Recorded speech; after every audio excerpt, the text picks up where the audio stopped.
how most or the general recommendation from the international guideline have you are supposed to maintain healthy body weight and physically active. That means you have to do a minimum of 30 minutes regular exercise on the daily basis, like 5 days in a week. Then lifestyle modification, that is also eat healthy diets, reduce sugar consumption and saturated fats, and also avoid smoking. So if we do this, the probability of preventing DM will be very high. So when you come to the management, what are the goals of therapy? The goals of therapy is to attain normal glycemia and reduce, control, and manage long-term complications and preserve the beta cell function, minimize hypoglycemic episode, and improve quality of life. So what are the standard goals of recommendation? And when we say the patient is actually having a good glycemic control, well, according to the ADA, good glycemic control is said to be when the glycated hemoglobin A1C is less than 7%. So the recommendation is we're going to evaluate every 3 months until we achieve the goal. Then after that, we can do it every every 6 months, and the BP should be optimal. The lipid profile should be done, and of course, we have to do even some kind of monitoring for the IPET and urinary microalbuminuria. So those are some of the recommendations, but you have to note about when do we say the sugar is controlled adequately.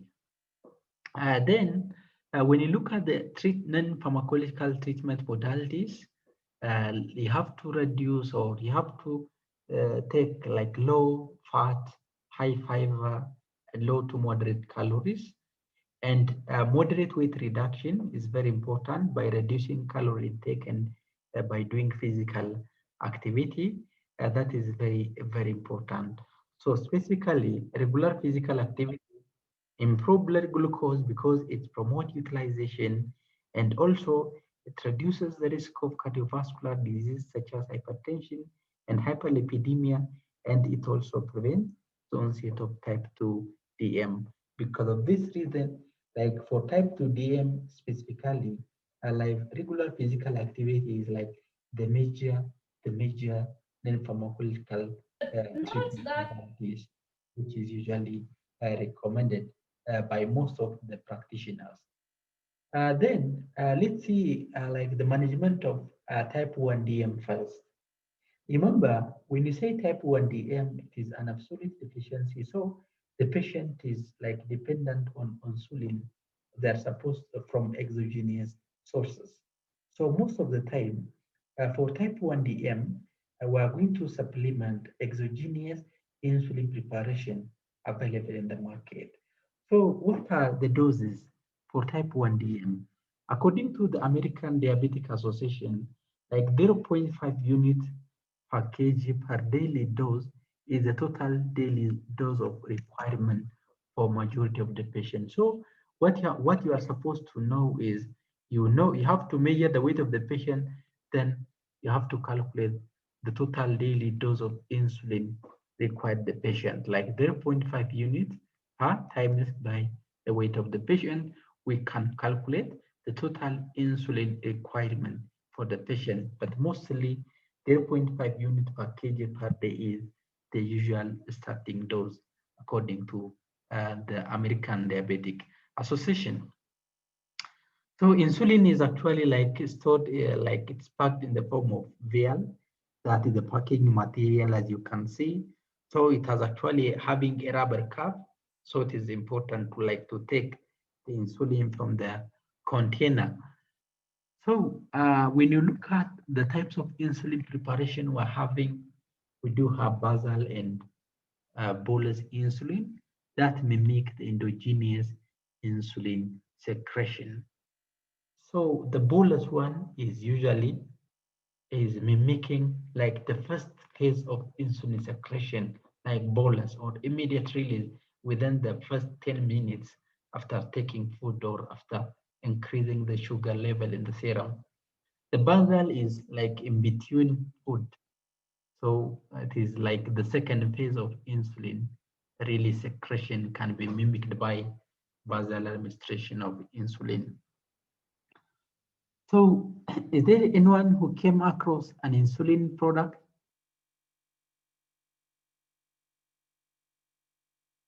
Anyone who come across?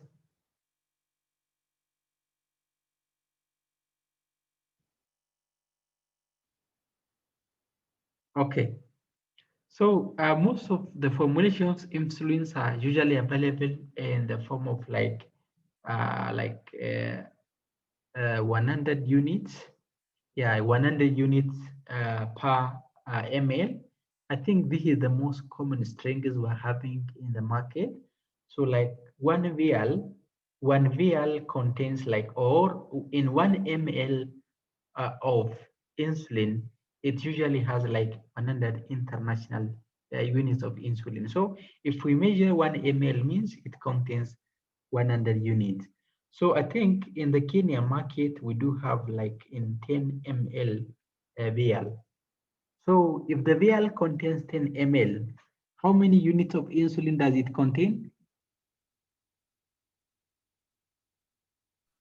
1,000. 1,000, yes. So most of the time, like the regular practice is like we give them insulin for 1 month. So we just give them one.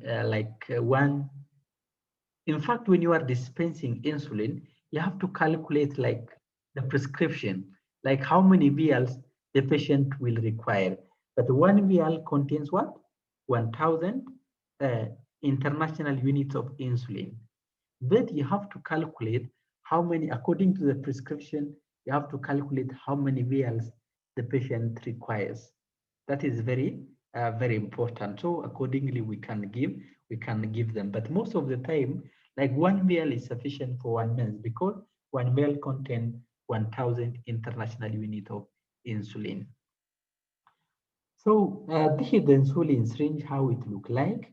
We do have the most advanced one, which is insulin pen, which is actually having very shorter pen, shorter like needle, which is not very discomfortable. So the pen is very minimal, and it contains like pre-filled insulin preparation.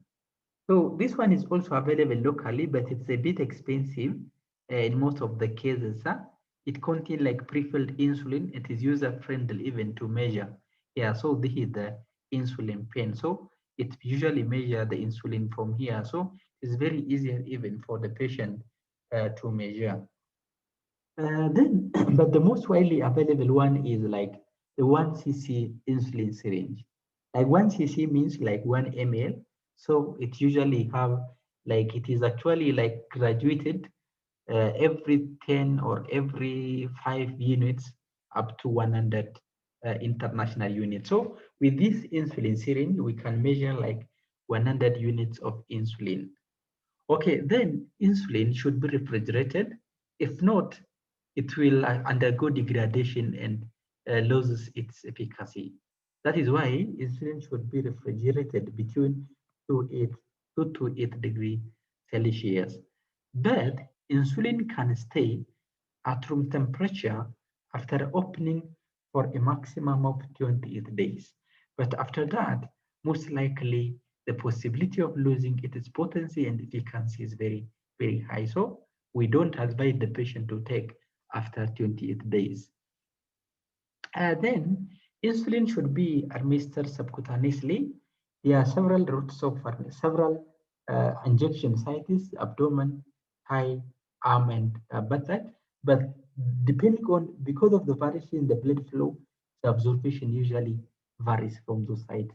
So fastest absorption is usually occurred from the abdominal route of administration. So when you give them subcutaneously in the abdominal area, we achieve the fastest observation. So because of that reason, abdominal site is like the most preferred site of injection for insulin. However, because remember the patient, like depending on the type of insulin preparation, the patient can inject a minimum of 2 times per day. like a minimum of 2, 3, even more frequent if we give the short acting. But a minimum of the injection is mandatory.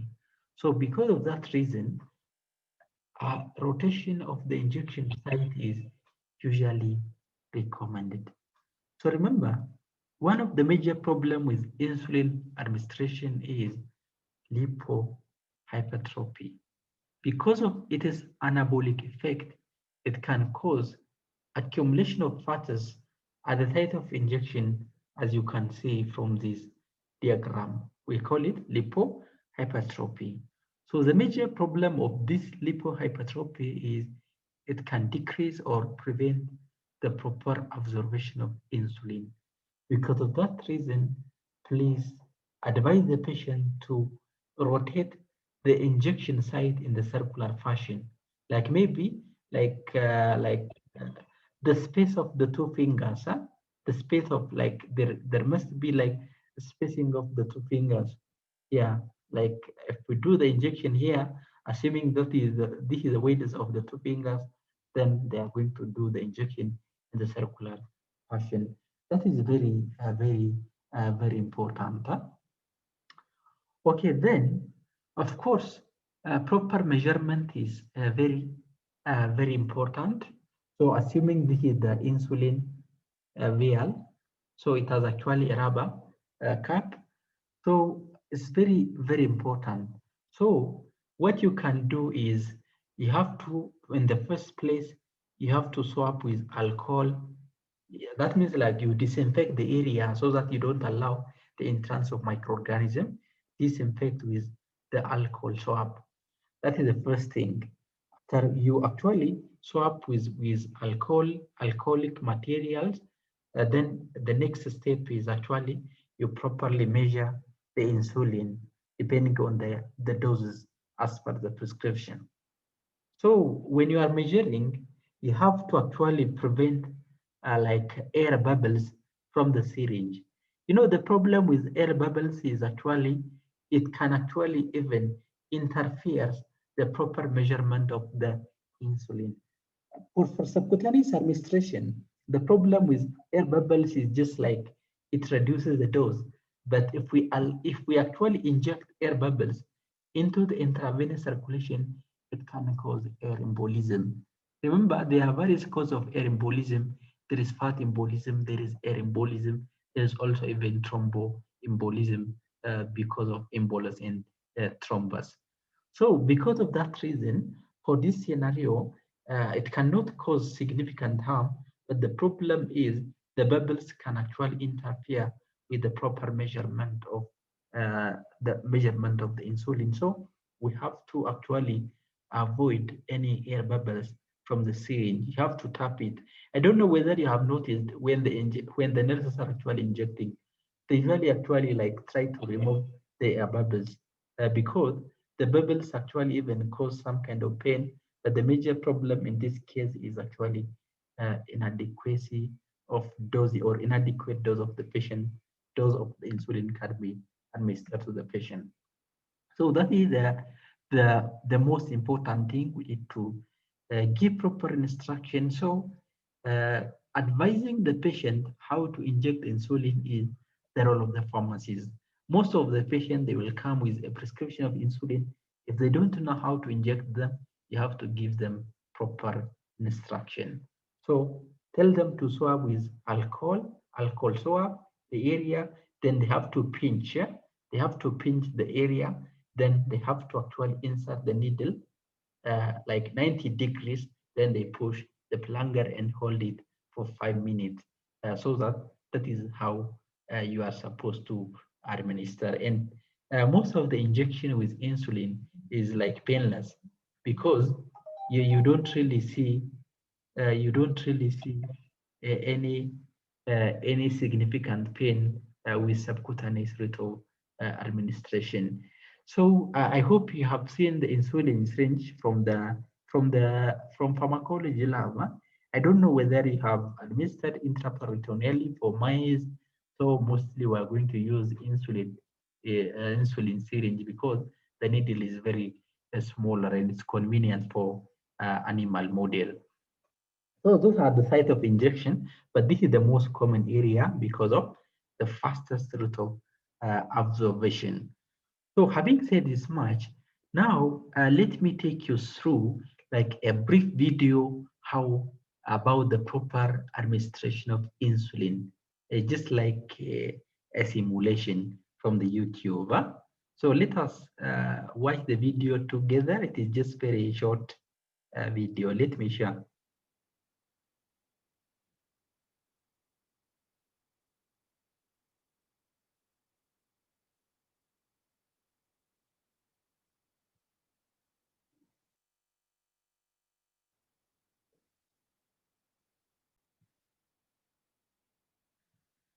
Can you see the YouTube page?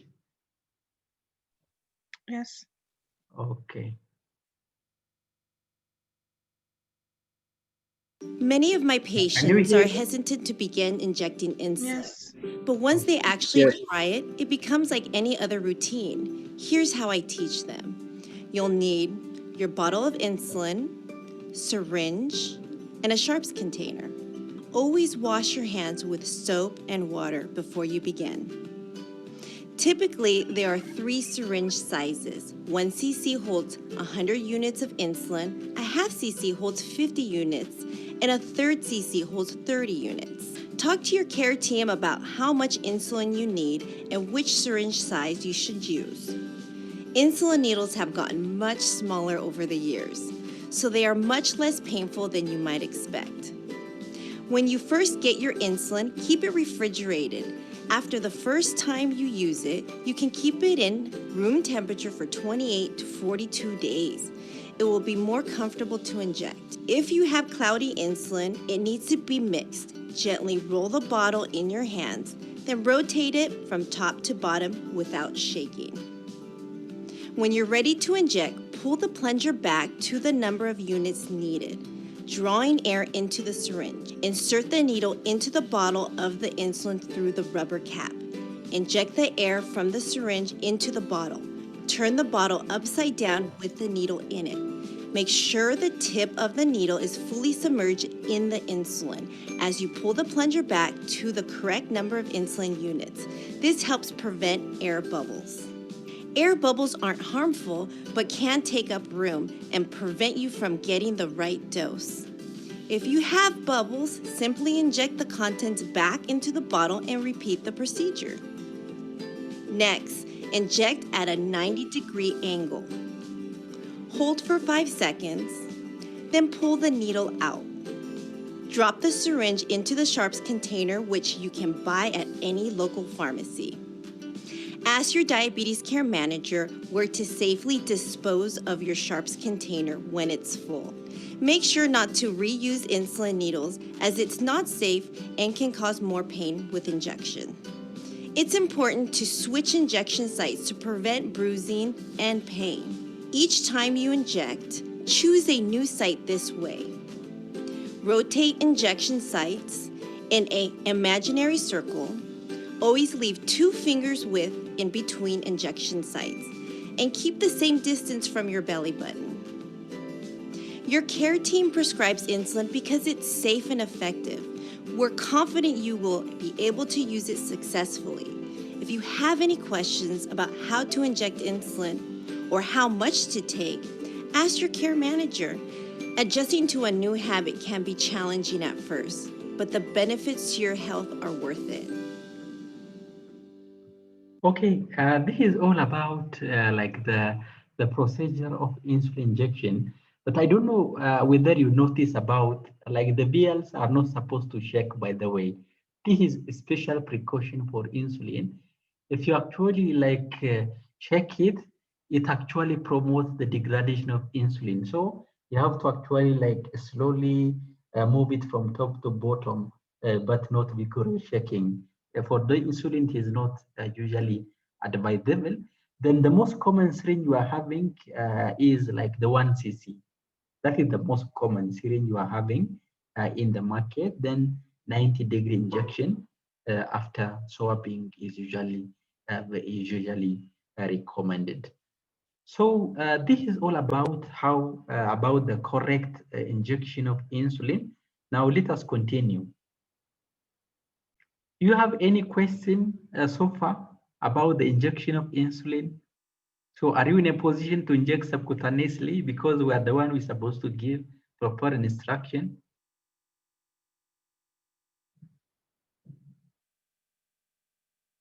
But at least you can try because it is very simple. Huh? Okay, fine. So now let's see about the classification of insulin preparation. So we do have the bolus insulin. The bolus ones are the short-acting and rapid-acting insulin. I think from the bolus injection, the most common insulin preparation we're having in our market is a regular insulin. Then rapid-acting insulin, not very common. From the basal insulin, we do have the long-acting insulins are very common in our market, but the long-acting insulin I've never seen in our market. So, like from the insulin preparation, the most widely one, which is commonly used, is regular insulin and intermediate acting. Even intermediate acting, the one we are having is the mixed third. So this is the brand name of the product. So it contains 70%, 30% of regular insulin and 70% of intermediate acting insulin. So those are the only insulin preparation I have seen so far in the Kenya market. So mixed fat, 30% short acting and 70% intermediate acting, which is generally intermediate acting insulin preparation, and the regular insulin for emergency condition. So those are the only, but the long acting I've never seen. I mean, even I doubt about the availability of those insulin preparation in the market, in the Kenya market. Okay, so briefly overview about insulin preparation. Insulin is destroyed by the GIT, so it should not be given orally. So it has to be given either subcutaneously or intravenously in case of hyperglycemic emergency. But never give the intravenous route of administration unless the patient is having hyperglycemic emergency because of the risk of hypoglycemia. Then insulin is usually metabolized by the liver and the kidney. So dose adjustment is very important when the patient is having those derangement. So what are the common source of insulin? Previously it was from beef and pork, but now it is from the human insulin due to recombinant DNA technology. So they take normally human gene, then they actually grow it in the E. coli, then they actually like treat it to be converted to the human insulin molecule. So nowadays, the one we're having in the market is a regular insulin, is the human-made insulin, which is known as the humulin, because it was obtained from the human gene. But the other source of insulin, because of the difference, the sequence of amino acids is likely more antigenic upon administration. So let us see about the rapid acting insulin. Just briefly, despite they are not common. Insulin aspart, Lispro, and insulin glucilin is available. They do have very rapid onset of action, like 15 to 30 minutes, and however, they do have very short duration of action, like 1 to 2 hours. That is the maximum duration. And mostly they usually mimic, or they are administered to mimic the prandial release of insulin, what we have seen in the previous lesson. And mostly they are used in combination with the longer acting insulin preparation, and they have to be administered like 50 minutes before food, so that we can actually like maintain the timing of, we can actually maintain onset of action, or keep, or we actually like overlap the onset of action of insulin and the feeding time. Which one? This regular insulin is other short-acting insulin, which is widely used locally. So it is a clear solution. When you look at the vial, it is very clear solution. and it is as having shorter onset and duration of action, and usually designed to cover insulin response to meals. And that is why it has to be given like 30 minutes before food.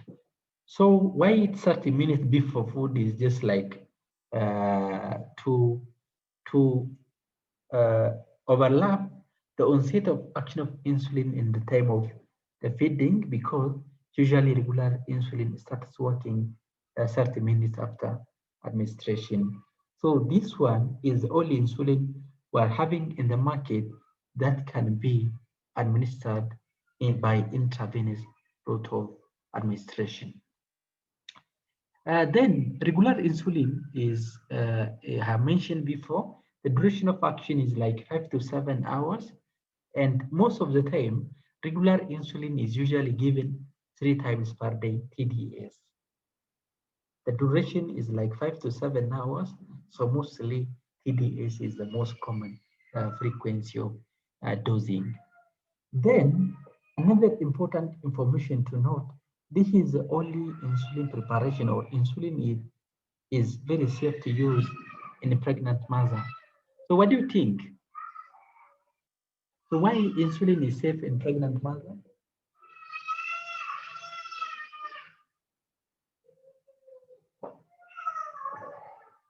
Why insulin is safer to use in pregnant mother?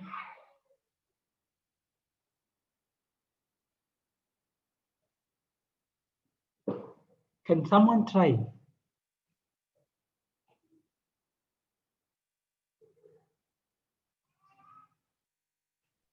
Is it because it closely resembles endogenous insulin, so there is no risk of immune reactions? Okay, in fact, it is originated from the human gene, so there is no difference in the sequence of amino acids from the endogenous insulin. Okay, immune reaction is like the general safety, so it is less antigenic. So the risk of hypersensitivity reaction is very minimal. Okay, maybe what other reason why it is safe in pregnant mother? It doesn't cross the placenta. It doesn't cross the placental barrier.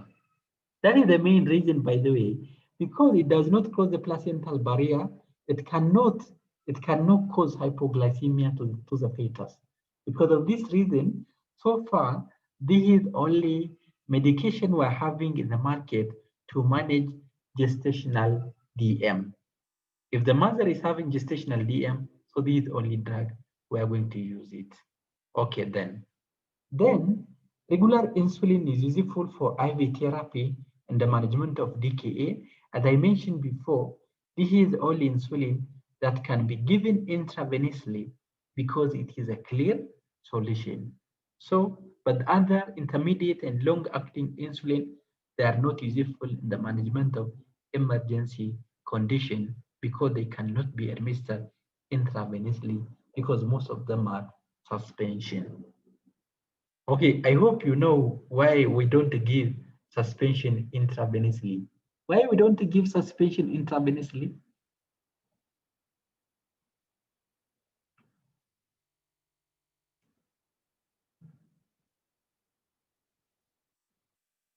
Why we don't give suspension using intravenous route of administration?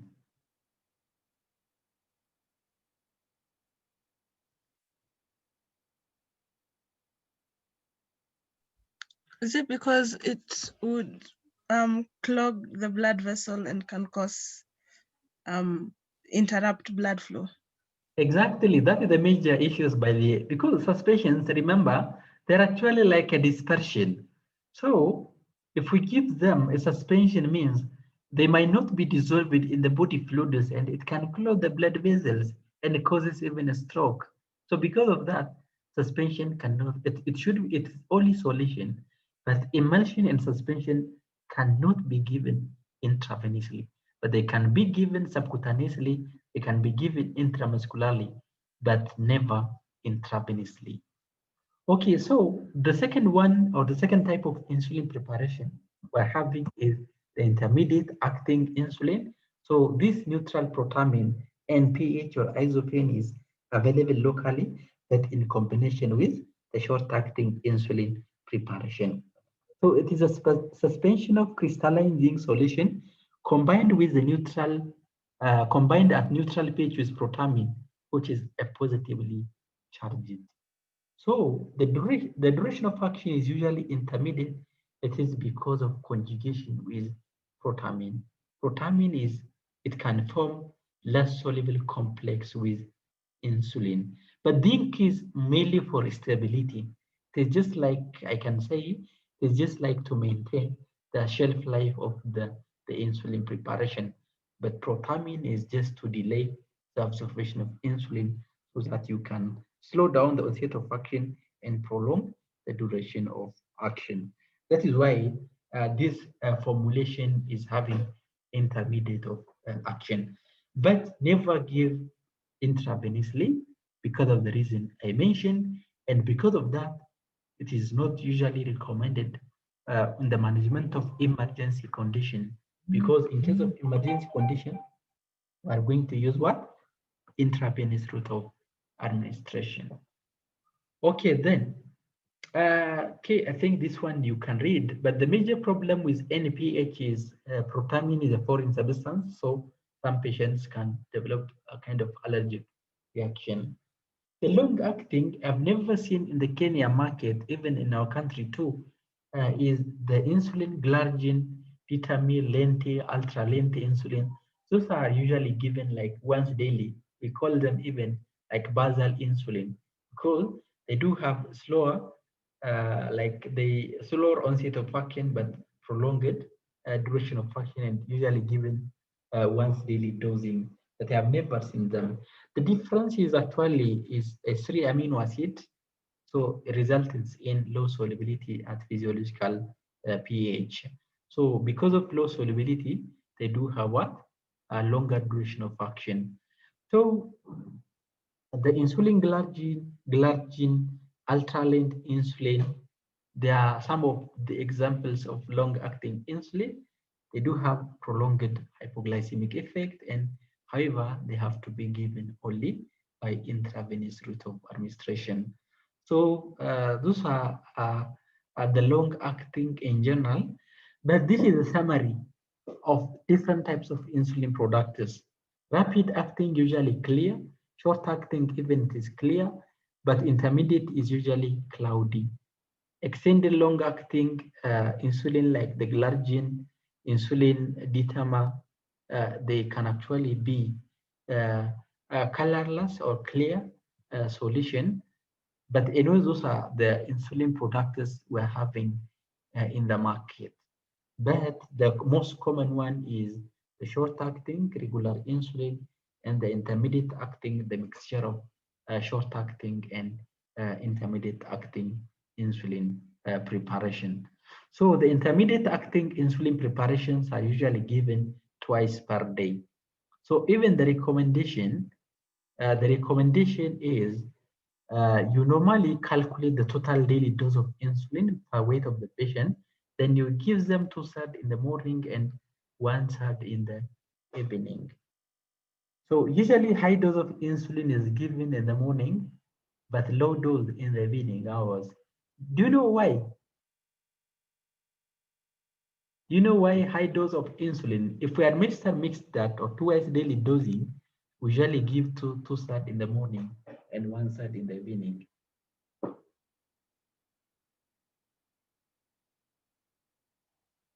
What do you think about the most likely reason why we give high dose of insulin in the morning?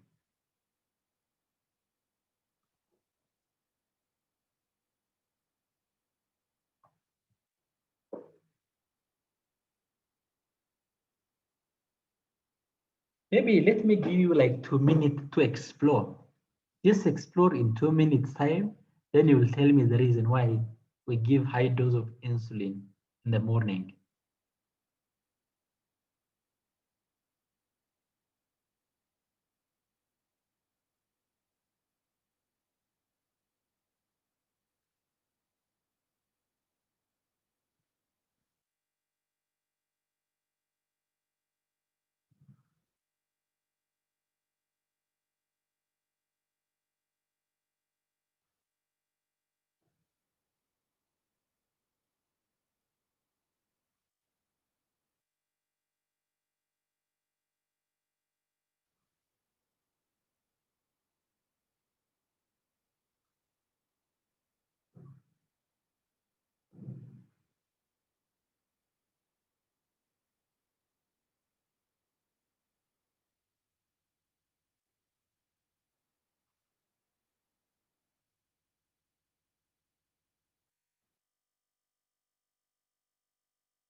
Okay, now I am back. So what was your research?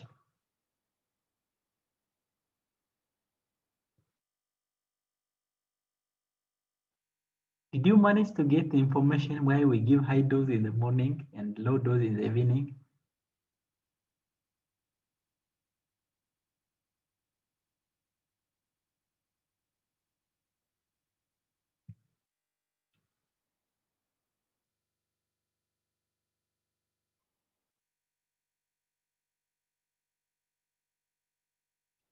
Anyone?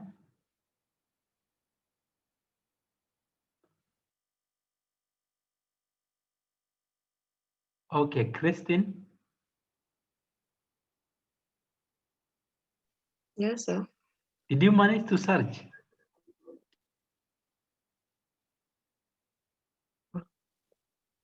But is it due to the fact that we say when the basal insulin that is produced by the body from for a person, it tends to drop through the morning hours and gradually it will increase from noon.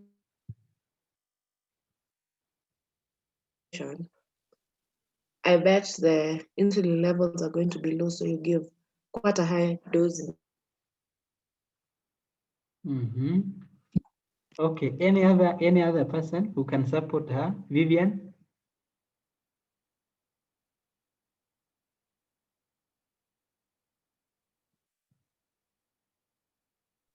Yes, sir. Yes, what is your opinion, maybe? I found the same thing as Christine. Uh-huh. Says that in the morning hours there's a reduction in insulin and a rise in glucagon and cortisol. And cortisol has the opposite effect to insulin. So there's like a higher rise in blood sugar levels. So the diabetic patients will require insulin during that time. Okay, good. Okay, cool, good trial. So, but then what will happen normally, like at night time, we don't take like significant amount of sugar, food, or in short. So, like in the evening or at night time, like we are in the fasting state. So the available insulin normally can actually reduce the sugar level. So to counteract that effect, the counter-regulatory hormones are significantly elevated, like the cortisol, the renin, the growth hormone, ultimately increases the level of glucose in the morning. So because of that reason, the sugar level is usually very high in the morning. So to prevent that high level of hyperglycemia, we have to give high dose of insulin because the sugar level is high. We have to give high dose because the insulin level, so the sugar level is high. We have to give high dose. But towards the at night time, like the sugar levels are very lower because we don't take food. You have to give them a low dose. But then if you give them high dose of insulin at night time, even the patient might encounter even hypoglycemic episode. So because of that reason, we have to give large dose in the morning but lower dose in the evening, especially if the mixed stand, the one I mentioned before, is usually given 2 thirds in the morning and 1 third in the evening. So you'll see a prescription so many times, like maybe 20 units morning, they usually say AM, then 10 units PM. So this means they usually calculate the total daily dose, then they divide 2 thirds in the morning, 1 third in the evening. So that means the total daily dose of insulin required for this patient is 30 units, but 2 thirds should be given in the morning and 1 third usually given in the evening hours. So I've talked about the insulin storage, so I don't want to repeat.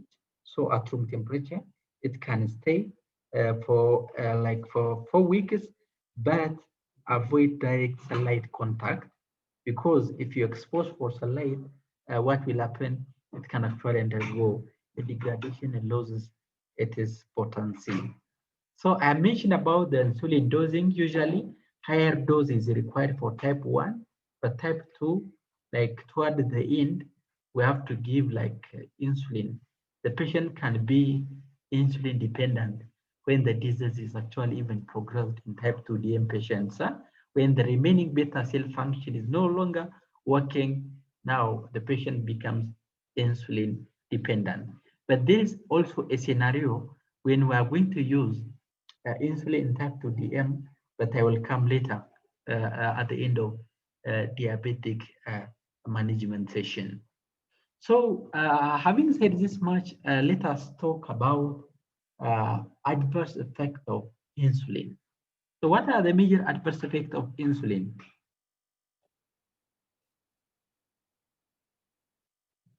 Anika?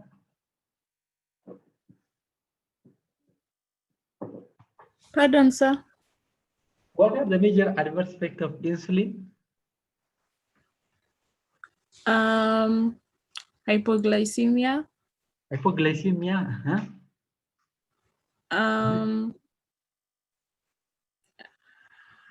I don't know any other. What about weight gain? The possibility of weight gain. Are we expecting weight gain when the patient is taking insulin?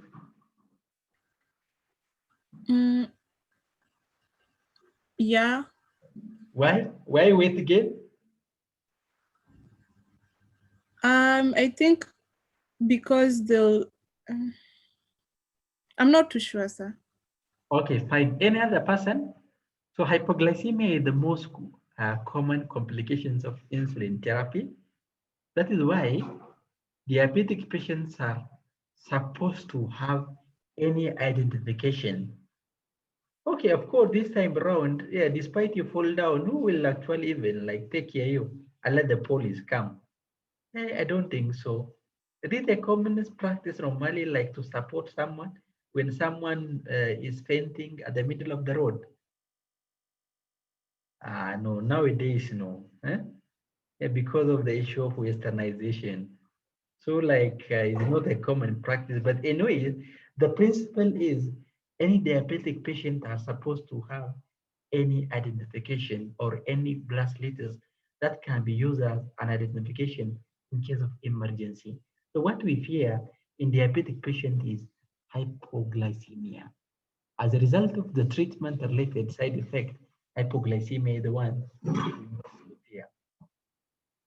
Okay, so this is very common, and very common, especially if the patient do not take adequate amount of food, if they do unusual physical exertion, if they take too much of the insulin, they might encounter this problem.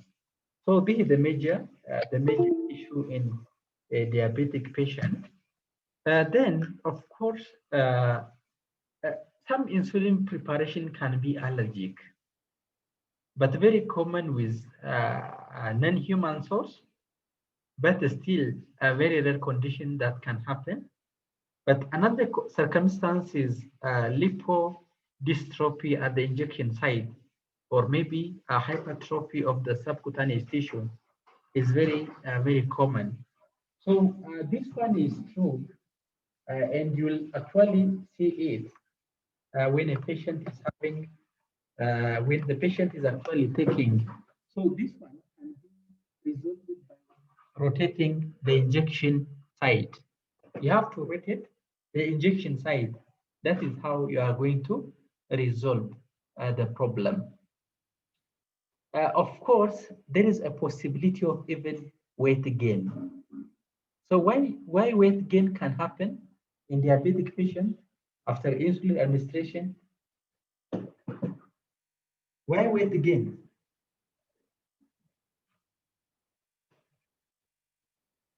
Because of the anabolic effects of insulin on fat metabolism. Exactly. It is just because of anabolic effect of insulin.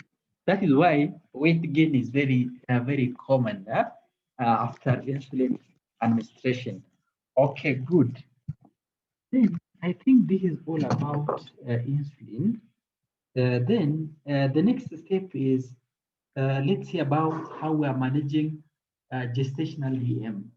Remember, even for gestational DM, the only medication we're having in the market is insulin, like the safest anti-diabetic medication for gestational DM is insulin, because insulin does not cross the placental barrier to a measurable extent. So, and apart from that, the safety profile of any other oral hypoglycemic agents are very limited.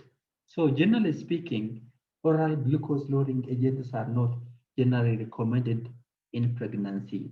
But there is an emerging evidence about metformin and glyburide, because despite they cross the placental barrier, they cannot cause, or there is no any documented evidence of teratogenicity or any adverse effect on the fetus with those medication, because they are able to cross minimally in the placental barrier.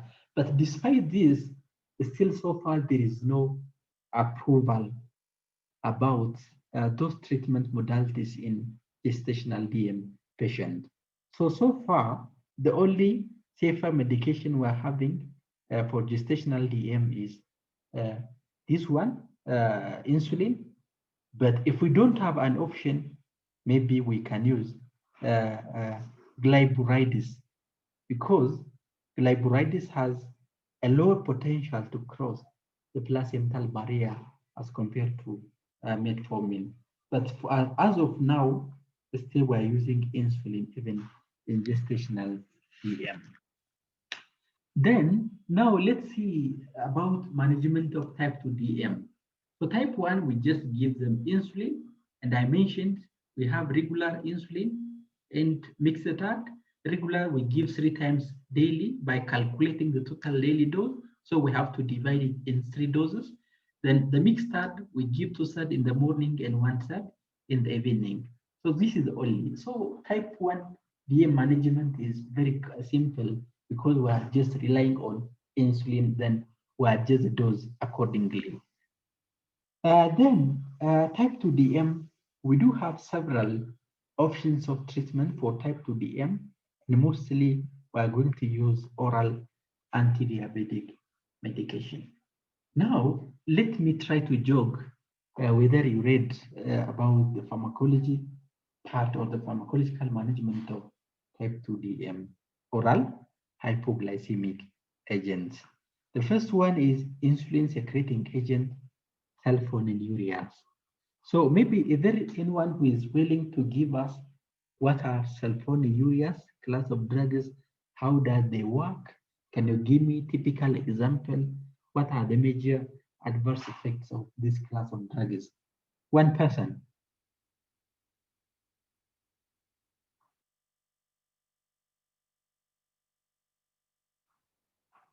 Any volunteer first? So let me volunteer. Okay, thank you, Brian. Sulfonylureas are a group of antidiabetic drugs used widely in the management of type 2 diabetes mellitus. They act by stimulating the production of insulin in the pancreas and increasing the effectiveness of insulin in the bodies. So the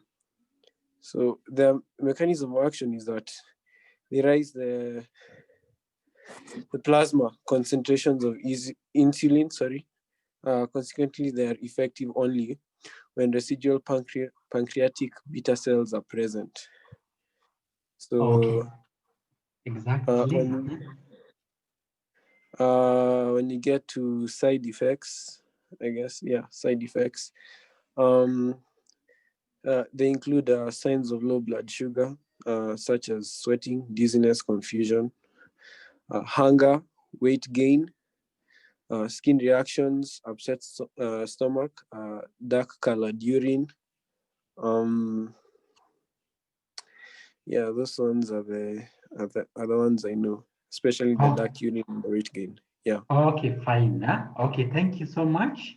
Then let me go to the insulin sensitizer. Any other person about the insulin sensitizers? Like bagonides, anyone who is willing to give us what are the major type of drugs from this class, and what are the mechanism of action, and what are the major like ADRs or precautions, or maybe any special instruction we need to worry about.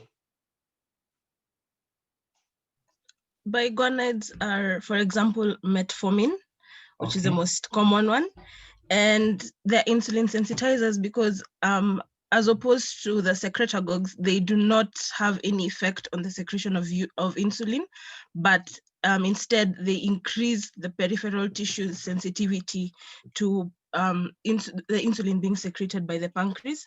So, and they also suppress production of glucose from the liver, so that you don't have any hepatic production of glucose postprandially, which is also seen in type 2DM, that is also responsible for the increased blood glucose that is seen in the disease.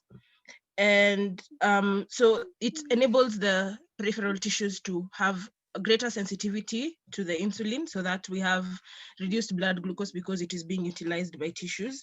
And they have a low risk of causing hypoglycemia because they do not influence insulin secretion. And metformin is known to prevent, or rather to be used in those patients who have obesity because it promotes weight loss. And as other oral hypoglycemics, it is used in type 2DM. And an adverse effect that I remember from metformin is that it has an increased risk of causing lactic acidosis. Thank you so much, Tiffany. I think we need to clap for her. She is actually adequately honest about metformin, what I am looking for. Okay, thank you so much. Then, okay, metformin, but I will come in detail later, but let me hear from others first. Has leading down any other person from insulin sensitizers? Minor Jennifer, I think since we started like the semester, she didn't say anything. Minor Jennifer? I know normally who are the active members from the class.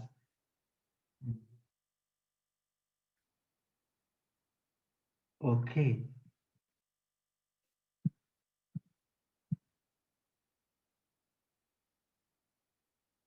Oh, even she left. Okay, fine. No problem. If you are not there, it is good. Then any other person? Dorothy?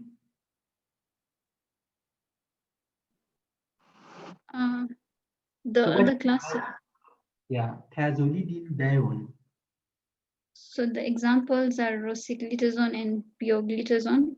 Mhm. And then they sensitize insulin in like the skeletal muscles, the liver and adipose tissue. So basically they make insulin more sensitive. That's already there.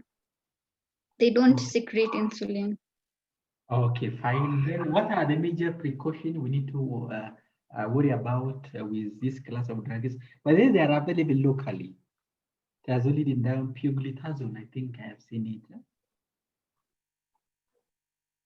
What precaution are we supposed to take when a patient is taking this one?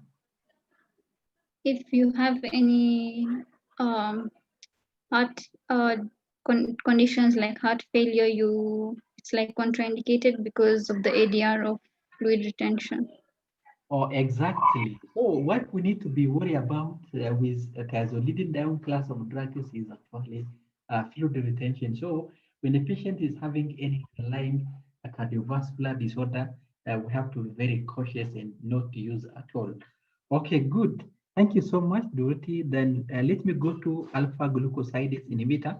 Any other person, alpha glucosidase inhibitor? Now let me, Jadida.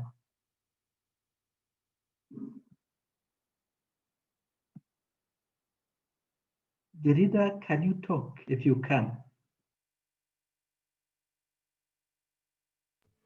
Pardon your question, sir. So what are alpha glucosidase inhibitors? What are?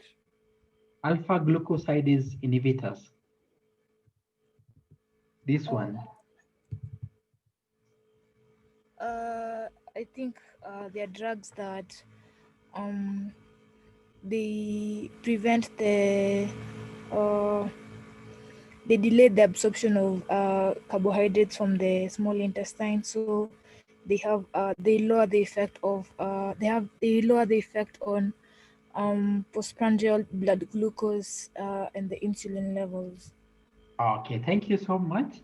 So mainly they prevent the breakdown of like polysaccharides or carbohydrates to monosaccharides. So that is the principal role. So postprandial hyperglycemia can be prevented. Can you give me one example of alpha glucosidase inhibitor?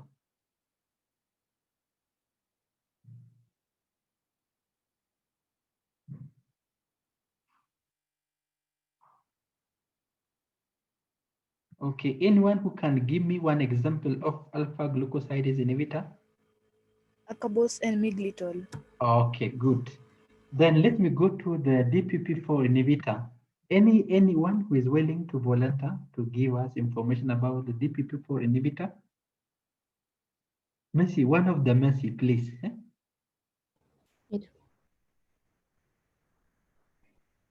Okay, user, if you are available, you can talk. I don't mind.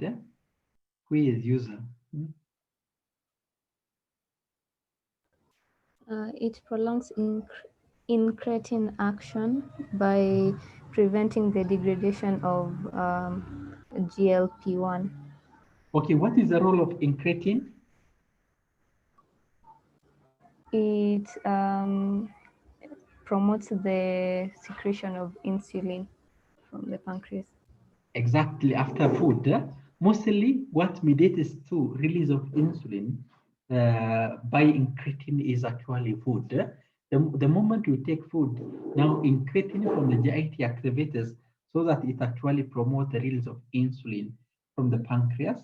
So if we prevent the degradation, like the DPP inhibitors are the one which actually prevent degradation of incretin endogenous hormone. Okay, good. Lastly, the sodium glucose transport inhibitors. Anyone who can volunteer?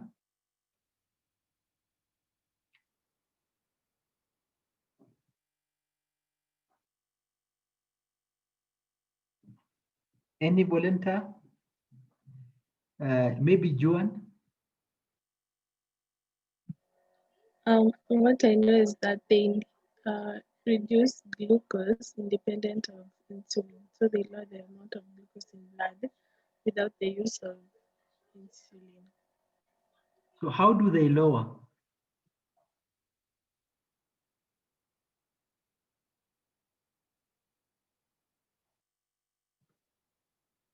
Okay, then Can we say it's because they also work in the intestine to prevent the absorption of glucose from the luminal membrane into the blood, because these are the hormone the receptors or transporters that are found on the intestinal membrane that are required to absorb glucose into the bloodstream. So they lower blood glucose by preventing postprandial rise in blood sugar. Okay, good. Yes. So the main role is actually the main role of the sodium glucose transport inhibitors are usually they are majorly located by in the proximal renal tubule. It is actually to prevent the absorption of glucose from the proximal renal tubule, and they actually even promote elimination of actually glucose. Okay, fine. Then the non-insulin injectable agents are the GLP-1 agonists. I think that's one we'll discuss. They are more or less having the same, almost similar mechanism of action of similar effect of like the DPP4 inhibitor, because they are actually promoting release of insulin after food intake. So I think from this one, which anti-diabetic medication did you manage to come across? Maybe from your experience so far, which anti-diabetic medication from the list you came across?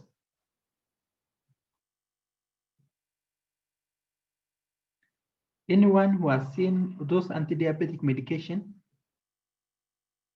Biguanide. Metformin, you have seen it, eh? Yes. Okay. Any other? Any other? You have never seen any other, even glibenclamide? You don't have any diabetic parents, or grandmother, fathers.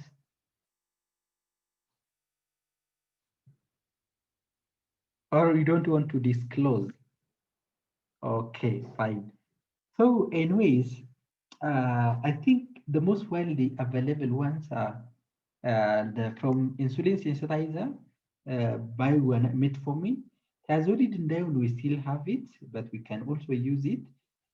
From sulfonylureas, glibenclamide is the most widely available, but also meglitinide is also available, but we shall see it. But I have never seen alpha glucosidase inhibitor.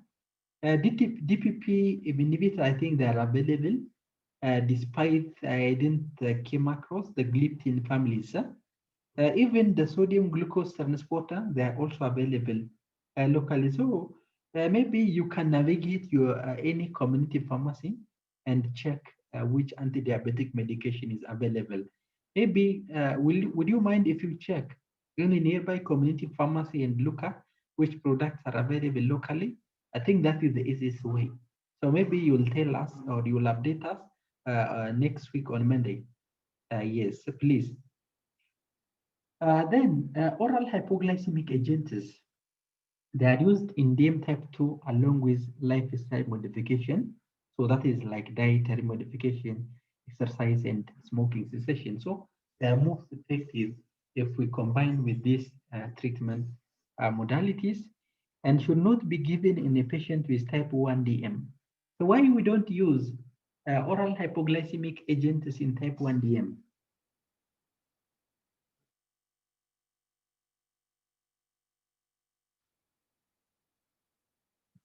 Why we don't use in type 1 DM? Rodney?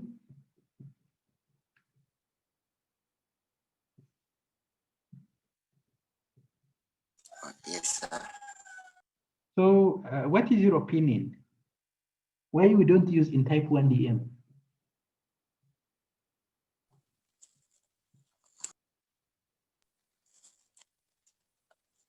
Why we don't use anti?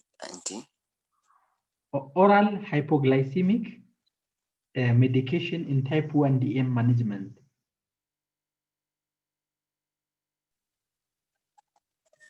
Insulin is not produced.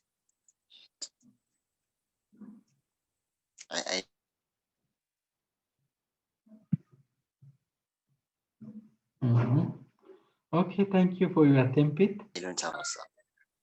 Okay, then Sadia, what is your opinion?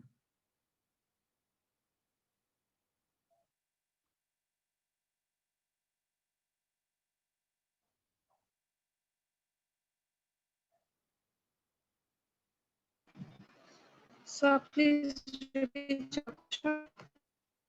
Oh, why we don't use, can you see this line? Oral hypoglycemic agents should not be given to patients with type 1 DM. The question is why? But despite your network is poor, if you are following the slide, you can actually even get the question because I'm usually highlighting.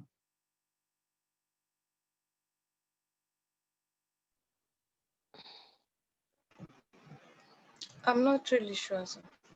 Okay, any other person? So is it because the GIT destroys insulin? No, that is not the reason. Yeah. If the GIT destroys it, why we use it even for, because we are having the same GIT. Yeah? Can you say it's because the oral hypoglycemic drugs require a certain amount of functional beta cells? Exactly, that's the main reason, by the way. Most of oral hypoglycemic drugs, they require a certain functional beta cell, or the role is actually like, if you see the metformin, they're actually an insulin sensitizer. They're actually like sensitizing the already existing the beta cells of the pancreas and even promote utilization of glucose. So a certain functional amount of beta cell is required for oral hypoglycemic agents to work. Because of that reason, in type 1 DM, the problem is an absolute deficiency. It is an absolute deficiency. So we have to give them replacement therapy. But in type 2 is just resistance, most of the cases. So we have to give sensitizer, maybe promote insulin secreting agent from the remaining functional beta cells.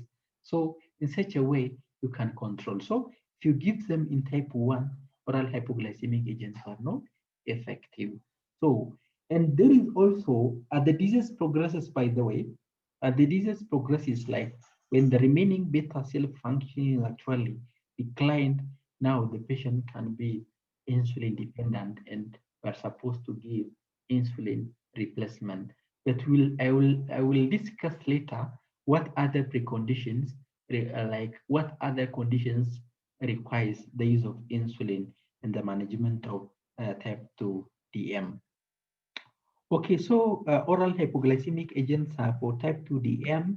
Then sometimes we have to use combination therapy, and sometimes we have to use monotherapy. That one I will come toward this, the principle of management. But now I'm actually like discussing, like briefing the drugs, like the pharmacokinetics and dynamics property of the drug is embryo. But I will come, when are we going to combine, in what circumstance we are going to use monotherapy, and at what point we are going to consider combination therapy. I'm going to consider it toward the end of the management. Then sulfonylureas, you have said before, they are promoting insulin release from the beta cells of pancreas. So we do have second generation and first generation sulfonylureas, but nowadays the second generations are more potent and they are widely available. Glyburide, glipizide, and glimepiride, all of them are available locally, but the most widely one is glyburide. What is the other name of glyburide?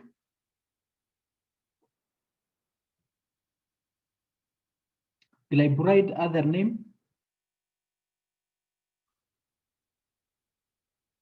Glyburide is, the other name is glibenclamide. Some doctors, they write the name glyburide, but most commonly, the products, they got it from KEMSA is usually by the name glibenclamide. So it is, the glibenclamide name is the most common. So these are respective doses, 2.5 or 5 milligram pure daily with breakfast can be considered. Okay, then you have already mentioned about the mechanism of action of this class of drugs. Maybe just to remind you what you have seen from pharmacology. Those are ATP sensitive potassium channel blocker. Remember, when we take food, what will happen? Glucose will be taken by the glucose transporter to what? To the pancreas.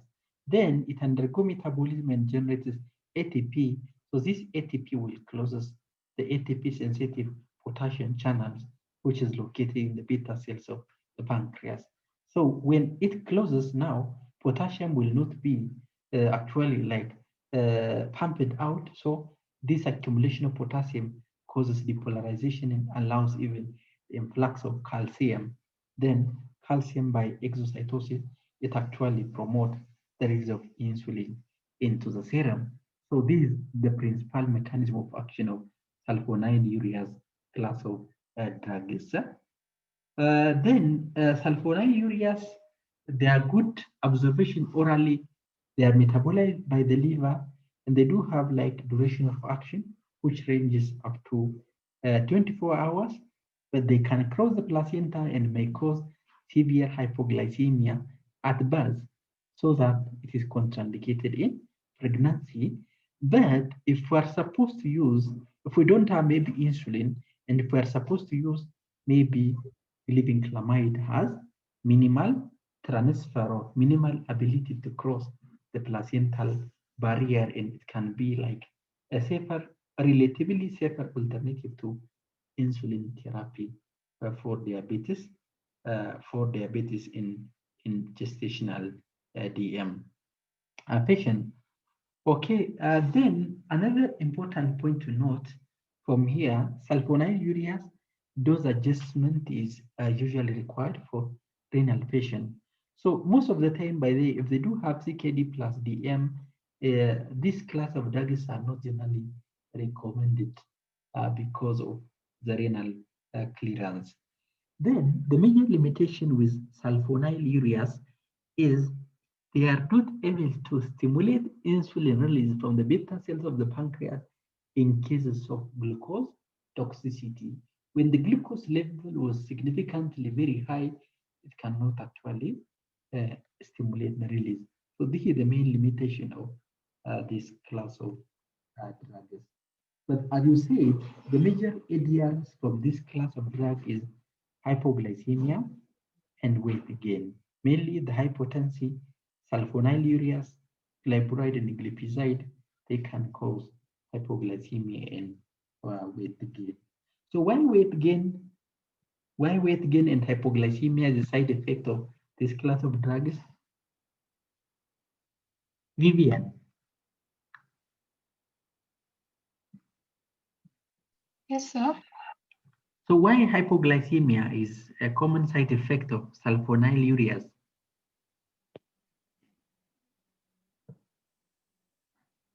I'm not sure, sir.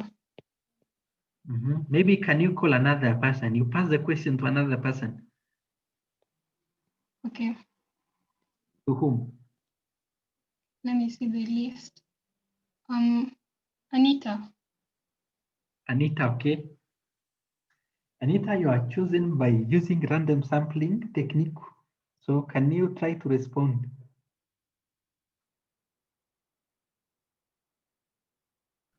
Sir, do you mind repeating the question? Okay, why hypoglycemia is a side effect of sulfonylureas? How do they cause hypoglycemia?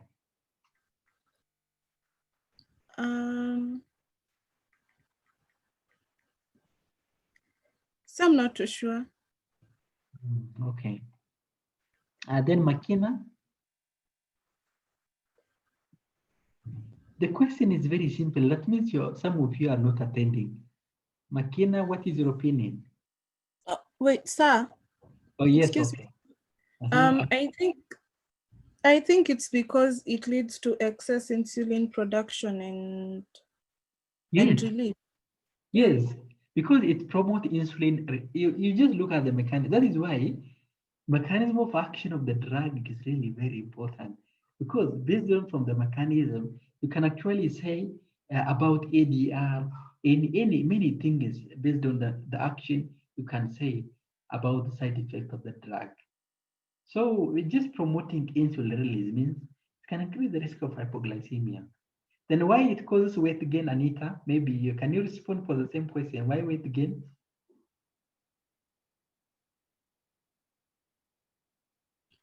So I think maybe the increase in excess insulin production leads to the weight gain. Yes, insulin activation or promoting the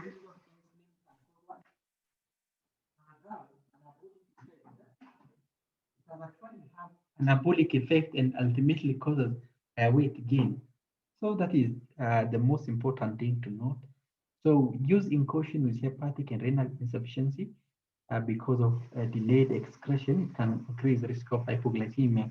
So generally with dose adjustment, it can be used, but no, like it's not really convenient. But because of that reason, when they are having renal problem, the most commonly used anti-diabetic medication is even insulin. Even with insulin, you have to be very cautious, but I will come later.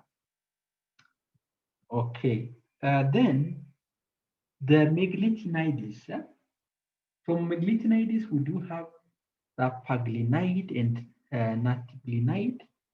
They are not sulfonylureas, but they are actually working in a similar fashion like that of sulfonylureas. So those are the two drugs we are having in the market. They do have rapid onset and shorter duration of action. Yeah, that is all about meglitinides. Then from this class of drugs, still they are metabolized by the liver, and they should not be combined with sulfonylureas due to overlapping mechanism of action. Both of them are insulin secreting agents. So because of overlapping, we don't combine maglitinide with sulfonide class of drugs, and they are beneficial in reducing postprandial hyperglycemia. So ADRs are the same, but it is minimal. Comparatively, the risk of hypoglycemia and weight gain is lower as compared to sulfonilureas. So that is the only difference between the two class of drugs. So any question? Any questions so far?